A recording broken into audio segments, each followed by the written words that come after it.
Okay, before we jump in today, just a quick but really important heads up. Everything we're discussing here is for educational and entertainment purposes. It's definitely not medical or legal advice. And remember, things like CBD, CBN, Delta-8, they can interact with medications. That's crucial. Always best to talk to your doctor or a healthcare professional first. And, these statements haven't been evaluated by the FDA. All BioWellnessX research and content are 100% human-crafted by our dedicated team. AI is used solely for video, visuals, and narration. One more thing, a disclosure. Our sources mention BioWellnessX. Just so you know, their products use 100% hemp-derived material, fully compliant with the 2018 Farm Bill's Delta-9 THC rules. Okay, done with the formality. Welcome to Voices of BioWellnessX with Daniel and Sophie. Hello. Today we're going to really dive into something important. It's the growing world of cannabis and wellness, especially for older adults. Yeah, we're using a really comprehensive guide from BioWellnessX and pulling in some, clinical findings too. Our goal is to cut through the hype, basically. Right. Give you the real benefits, the risks you absolutely need to know about, and a way to think about making informed choices. And we're really focusing on the why behind it, the biology, how these compounds actually work in the body. Which is so crucial. Because, who is using these products? It's changing. We're seeing about 15% of older adults saying they've used cannabis recently. 15%? That's significant. It is. And what's really striking, 75% of those seniors, they started after age 60. Wow. So this isn't some holdover from their youth. Not at all. Yeah. It's almost entirely for medical reasons. We're not talking about recreation here. It's about supporting the body's own systems, specifically the endocannabinoid system, the ECS. The ECS? Right. That internal balancing act. Exactly. It helps regulate mood, sleep, discomfort signals, appetite, pretty much everything needed for, balance, homeostasis. Okay, let's unpack this. Starting with the core uses. What are the main reasons seniors are exploring this? Well, number one is definitely managing chronic physical discomfort. That affects something like 40% of older adults. It can really limit mobility. Yeah, it's huge. And products with a balance of THC and CBD seem promising. They do. For things like arthritis, neuropathic discomfort, the idea isn't just masking it. Right. The mechanism is interesting. It's about how these cannabinoids interact with nerve receptors. Precisely. They bind to specific receptors in your nervous system, kind of modulating those uncomfortable signals, turning down the volume, so to speak. And potentially reducing reliance on opioids, which is a big deal. A very big deal for many people. Okay, so number two, sleep support. Another major issue. So many people struggle with sleep as they get older. Right. And the goal here isn't just sedation, like knocking you out. Yeah. It's more about regulating the whole sleep-wake cycle, your circadian rhythm. We're seeing products specifically for that, often with CBN. Yes, CBN cannabinol combined with CBD, maybe melatonin, things like dream drops or nighttime gummies. But, and this is key. Start low, go slow, always. Always. Especially because your body, it processes things differently as you age. Metabolism slows down. You have to start with a tiny dose and track your response carefully. Makes sense. Okay, third area, anxiety, mental health. Yes, but this needs very careful navigation. Generally for anxiety, CBD-dominant products are the way to go. Fewer side effects, usually gentler. But high THC products could be a problem here. Definitely. They can sometimes worsen anxiety, even cause panic for some individuals, and they pose risks if you have certain pre-existing psychiatric conditions. So caution is really needed. Got it. Number 4, anti-inflammatory benefits. Inflammation. It's kind of the root cause behind so many age-related issues, isn't it? Arthritis, MS, even some bowel conditions. And this is where that synergy comes in, the entourage effect. Exactly. CBD is known for its anti-inflammatory properties, but combining it with other minor cannabinoids, like CBG cannabidiol, might enhance those effects. Like in some Focuses gummies, you see CBD plus CBG. It's using more of the plant's profile. Interesting. Okay, and the 5th main use? Appetite stimulation and nausea relief. THC is often quite effective here. It can be invaluable for older patients dealing with chronic illness or, side effects from medications that suppress appetite. Avoiding weight loss is critical. Okay, those are the main benefits people are seeking. But if we connect this to the bigger picture, informed wellness means looking at the downsides too. Absolutely. Understanding limitations is just as important as opportunities. This raises an important question. What are the primary health risks, especially for seniors? Good question. Where do we start? Let's start with cardiovascular concerns.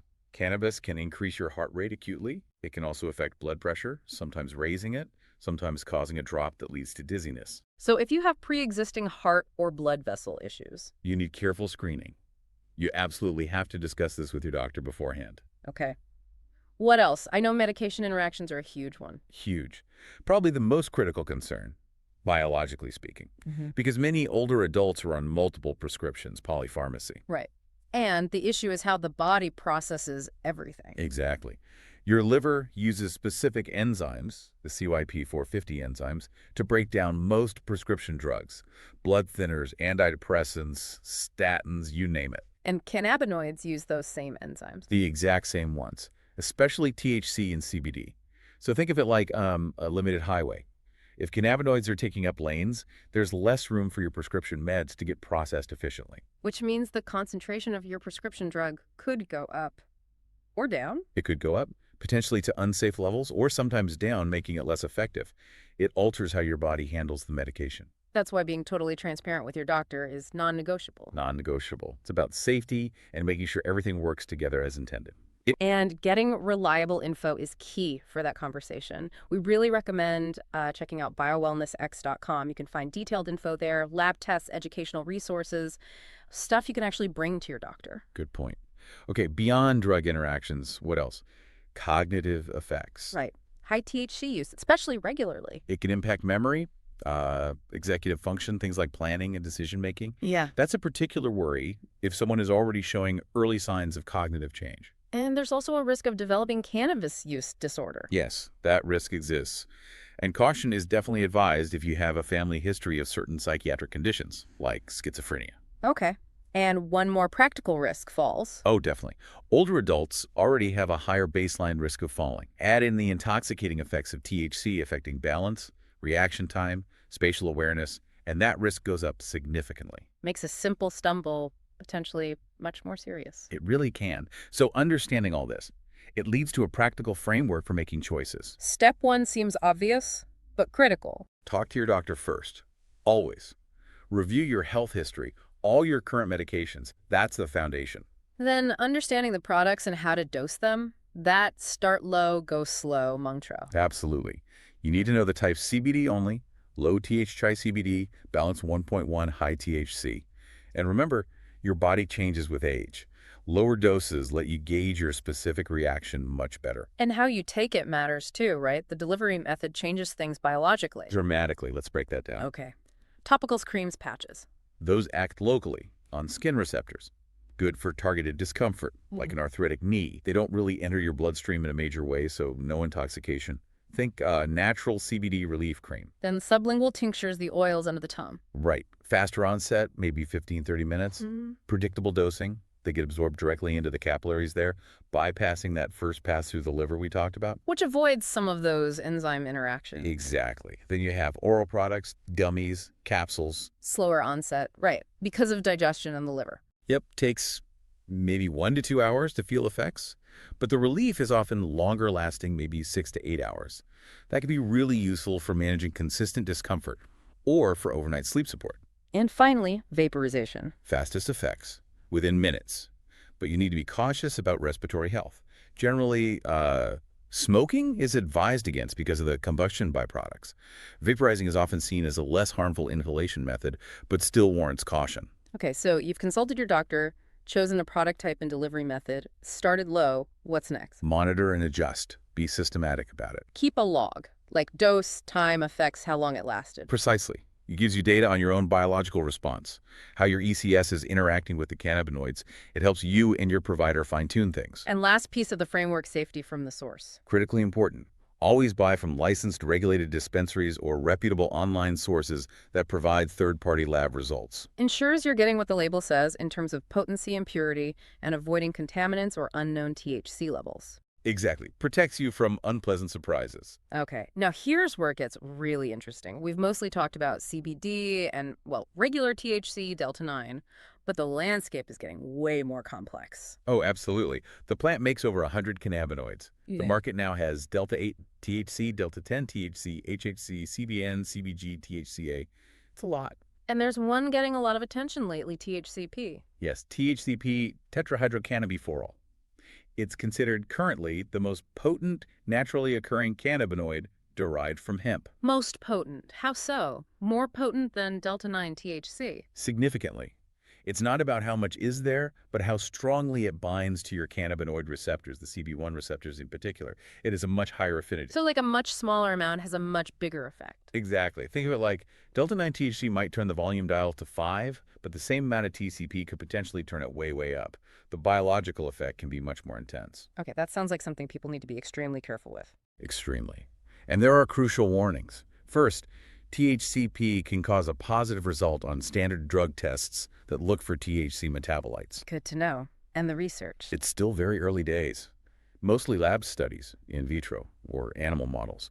We lack robust human studies on long-term safety effects, and especially appropriate dosing for anyone, let alone older adults who might be more sensitive. So extreme caution needed there. Start low, go slow, takes on even more importance. Absolutely. Minimum effective dose is the goal, and with something this potent, that dose might be incredibly small. If you're curious about these newer compounds like THCP or CBG or others and want to see lab tests before even considering them, again, BioWellnessX.com is a good resource for diving into those details. Definitely worth checking reliable sources for that kind of specific information. So what does this all mean when we put it all together? It means cannabis, Okay. cannabinoids. They are potentially powerful tools in the wellness toolkit, but they're very personalized. Understanding your own endocannabinoid system, how it changes with age, that's really the key. It's about tailoring the approach. Right. The focus has to be on evidence-based wellness. Acknowledge the promise, real relief, better quality of life for many, but also acknowledge the gaps, particularly the need for more long-term data on safety and effects. So thinking about all this complexity, the need for research, the dosing, the interactions, the question for you, the listener, is how will you approach that ongoing conversation with your healthcare provider? How will you work together to tailor these biological inputs specifically to your unique endocannabinoid system? That's the question we leave you with. Thanks for listening to Voices of BioWellnessX with Daniel and Sophie.